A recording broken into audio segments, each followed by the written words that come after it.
माजिद भाई हम आते हैं दोबारा, लेकिन इसमें एक बहुत ही इंपॉर्टेंट कंसर्न है जहां पे अभी आपने साहिबजादा फरहान की बात की, 67 छक्के लगाए उन्होंने, वो टॉप ऑर्डर में बहुत ही एक्सप्लोसिव भी नजर आता है। I would want to bring in Babar over here. Mike Hesson की उस दिन हमने प्रेस टॉक भी सुनी, उन्होंने अपनी प्रेस टॉक में यही कहा कि यार वो विकेट कीपर वाली बात तो बेशक नहीं है, लेकिन ये कंपीट कर रहे हैं टॉप पोजीशन के लिए, या साइम की जगह खेलेंगे या फखर की जगह खेलेंगे। क्या हम इसमें रूल आउट कर रहे हैं साहिबजादा फरहान को? क्या हम बाबर को आने का मौका नहीं दे रहे हैं? Will it? नहीं, रूल आउट नहीं कर रहे आप उसको बेसिकली ये मैसेज किया है कि आपने ओपनर से ही, वो तो नाम उसने दो लिए, लेकिन ओपनर से ही आपका मुकाबला है।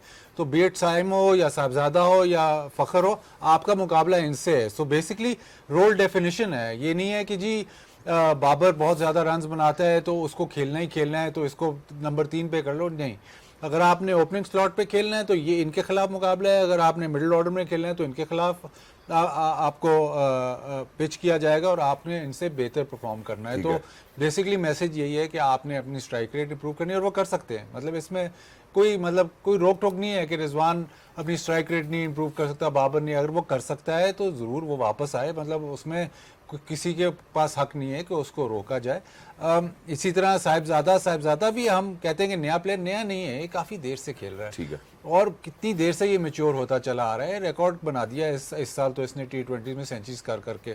तो उसको भी अब आप इस लेवल पे उसको लंबा चांस देना पड़ेगा, देखना पड़ेगा कि यार अगर एक लड़का बार बार दस्तक दे ही जा रहा है, हर दफ़ा हर 2-3-4 सीजन से कंसिस्टेंट परफॉर्मेंस कर रहा है, तो उसका फिर बनता है पाकिस्तान टीम से खेलना। ब्रेक पे जाने से पहले वाजिद भाई से हमने एक बहुत ही इंपॉर्टेंट सब्जेक्ट के ऊपर बात की थी जो बाबर आजम को कंसर्न करती है और साहिबजादा फरहान के हवाले से बात की थी। तो सना, आप उसके बारे में कोई राय देना चाहती तो प्लीज गो अहेड। देखिए, ओवरऑल ये तो नज़र आ रहा है कि क्लैरिटी बहुत ज़्यादा है माइक हेसन की। ऑब्वियसली अभी एक ही सीरीज़ हुई है, वहाँ से आगे अब रिजल्ट्स के हिसाब से देखा जाएगा।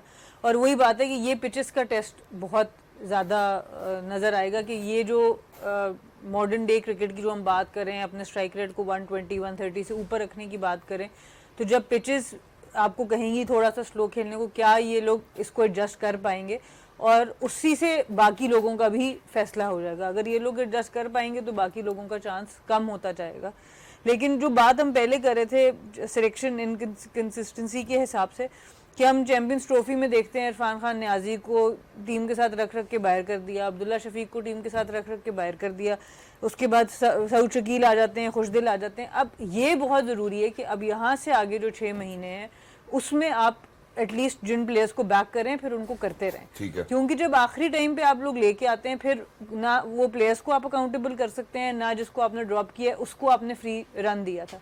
और एक बात सिर्फ मैं ऐड करना चाहूँगी बाजिद भाई की बात पे, दूसरे प्लेटफॉर्म पे भी मैंने जिक्र किया कि ये जो प्लेटफॉर्म्स बहुत हैं। Alright, you know, we'll come back to that. हम उसके ऊपर बात करते हैं, but ladies and gentlemen, time now for toss.